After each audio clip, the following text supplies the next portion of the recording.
मेरी नजर में दुनिया का सबसे बड़ा आतंकवादी अमेरिका है। अमेरिका ने बिन लादेन को पाला। अमेरिका आज बांग्लादेश के अंदर जो कुछ कर रहा है, अमेरिका कर रहा है। देखिए, आजादी के बाद सबसे ज्यादा मुसलमानों को अगर किसी ने बर्बाद किया है तो सो कॉल्ड सेकुलर लीडर और ये मुसलमानों के बड़ बोले नेता हैं। ये तो अपना तो उल्लू सीधा कर लिए, मगर मुसलमानों को अंधकार में ढकेल करके ये अपना बेनिफिट उठा रहे हैं। ऐसे उलूल जुलूल बयान ये देते हैं, दे के अपना तो उल्लू सीधा कर लेते हैं। मैं कहता हूं कि इनको मुसलमानों की एजुकेशन की फिक्र नहीं है। आप देखिए मुस्लिम लीडर कहां के कहां पहुंच गए। जो फकीर थे, जिनको चप्पल नहीं था, गाड़ियां नहीं थी, वो जो है बड़ी बड़ी गाड़ियों में फिर रहे हैं, बड़े बड़े महलों में फिर रहे हैं। तो मुसलमानों को अंधकार में डाल करके ये लीडर अपना उल्लू सीधा करें। एक बात, सिर्फ एक ही बात कहता हूं, देखिए हमेशा डिबेट होता है, बहस होता है कि मुसलमान किसको सपोर्ट कर रहा है, मुसलमान किसको वोट डालेगा नहीं डालेगा। कभी मुसलमानों के की गरीबी पर, मुसलमानों के जहालत पर, मुसलमानों के बेरोजगारी पर कभी डिबेट नहीं होता है। तो मैं कहता हूं कि ये बड़ बोले लीडर मुसलमानों के दुश्मन है, ये मुसलमानों के मसीहा नहीं है। दरअसल मुफ्ती साहब, मतलब मैं विजय शंकर जी आपके पास आ रहा हूँ, लेकिन इस कमेंट के साथ में आ रहा हूँ क्योंकि कई बार बड़ी अजीब सी चीजें होती हैं।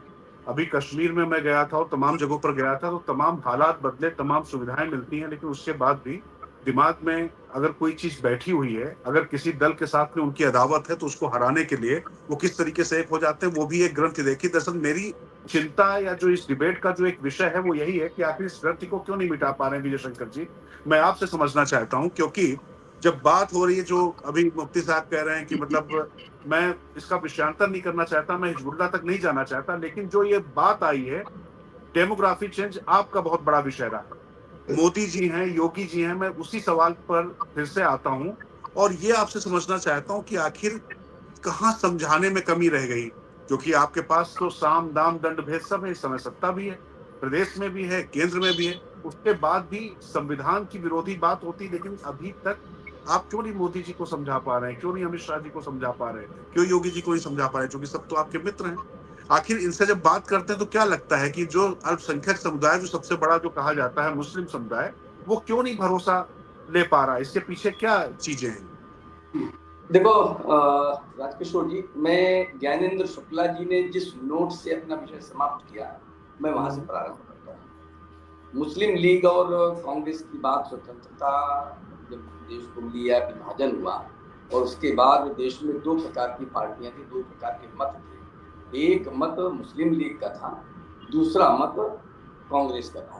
कांग्रेस को उस समय हिंदू पार्टी के रूप में पहचान मिली थी सारे देश में, और हिंदू पार्टी के रूप में वो आगे बढ़ रही थी। मुस्लिम लीग दूसरा पक्ष था।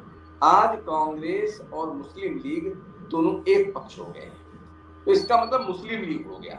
अब मुस्लिम लीग के सामने दूसरा पक्ष है, दूसरा पक्ष है भारतीय जनता पार्टी, और वो राष्ट्रवाद की बात करते नहीं। जो राष्ट्रवाद की बात करेगा, जो भूमि की बात करेगा, जो भारत माता की जय की बात करेगा, उनको आप नहीं समझा सकते। वो उसके विरोधी होंगे ही।